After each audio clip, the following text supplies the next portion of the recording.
mechanical technique. There are techniques called the witness, which is cultivating a part of you that notices what's going on. Like most people, when you get agitated or angry or depressed, boy, am I depressed. See? Now, if you came to me and you said, which people do, I'm so depressed. Right? Yep. You're really depressed? Boy, am I depressed. Is every part of you depressed? Yeah, I'm completely depressed. Is there any part of you that isn't depressed? No, I'm completely depressed. You're noticing your depression? Yup. Is the noticer depressed? Well, the notice is just noticing. Aha. There's your entry right there. That's that little place. And it starts out with such a subtle little tiny bit of your mind. 99% of your mind is depressed, and 1% is noticing. It's like clouds in the sky. If you take a frame and frame a cloud a certain way, it looks like you just get a frame of gray. But if you put a little bigger frame on, you see there's a little blue around it, and you suddenly say, oh, that's a cloud. It's the same thing you do with your thoughts. See, the thoughts grab you. Like I go into meditation, and the meditative technique I use, which is so Mickey Mouse, it's absurd, is I follow the breath. This is a Southern Buddhist Theravadan technique. It's ancient. It's an ancient technique. I follow the breath, rising and falling in my abdomen. There's a little muscle that goes up and down when you breathe. You can feel it. Now, I start in, and my instruction from my teacher is follow the breath, follow the rising and the falling, and when it rises, notice it rising, and when it follows, notice it falling. So I start. Rising, falling, rising, falling, rising, falling. And the first thing that my mind says is, this is never going to work. See? Now, what happened was, you see, my mind came up with a thought and it said, think of me. Psst, psst, this is never going to work. And if you buy into that thought, you say, you're right, this isn't going to work. Well, thank you very much for the teaching, and you're off, see?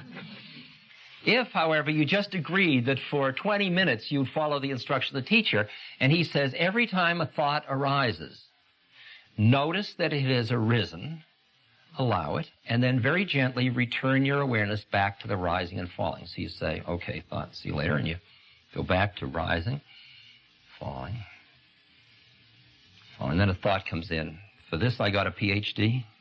You know, like, here I went and got all this training and all this, and I'm this intelligent person, and I'm following the breath of who am I going to, I better not tell anybody. I mean, it's an embarrassing thing. Well, what'd you do all summer? Well, I followed the muscle rising and falling in my abdomen. Don't you have anything more important to do? You see, I mean, you can feel where that is in relation to the cultural context. So I notice that as another thought, and then I go back, and then rising, falling, falling. Wonder if the 20 minutes is up yet. Notice it, rising, falling. Then I'm hungry. Right. My knee hurts. See? Each one just comes up and it grabs you and says, I'm real, think me. Psst, I'm real, think me. And each time you notice the thought, allow it, and then you go back. The one that really sucks you in is rising, falling, rising. My God, I think it's happening. See? That one really gets you. That takes you every time, you know. And oh, yeah, it's happening, you know. I remember going to one of my teachers and I said, oh, I've just experienced such peace. I am feeling the peace I've always yearned for all my life. Oh, thank you so much. Oh, this is just so wonderful. He listened. He said, that's fine. Now go back and watch your breath. And that's called spiritual materialism, when you get caught in the experiences that happen along the way.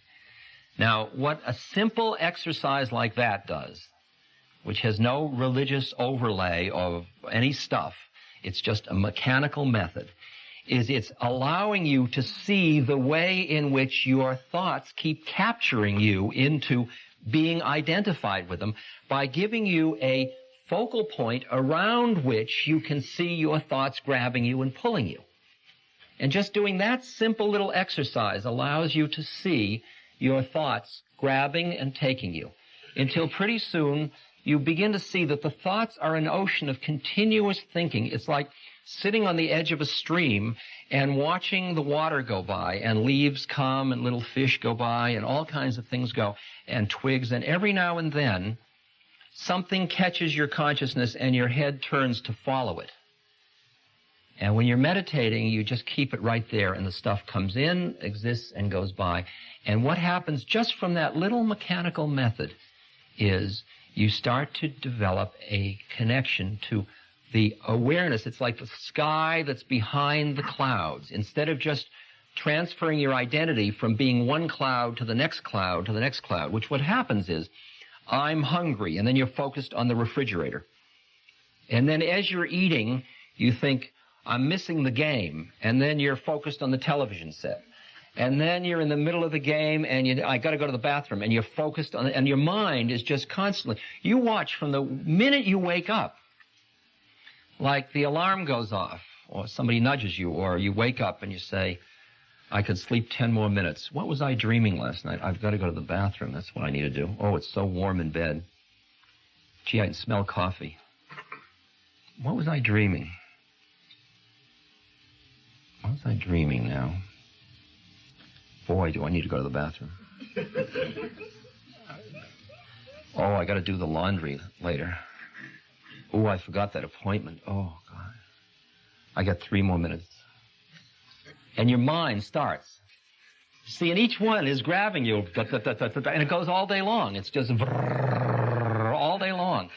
And each one grabs you, and you do this, and then this. And if you would watch it from any vantage point other than being in it, you'd be absolutely amazed at what's happening. That you're at the mercy of these thoughts that just grab you and invest.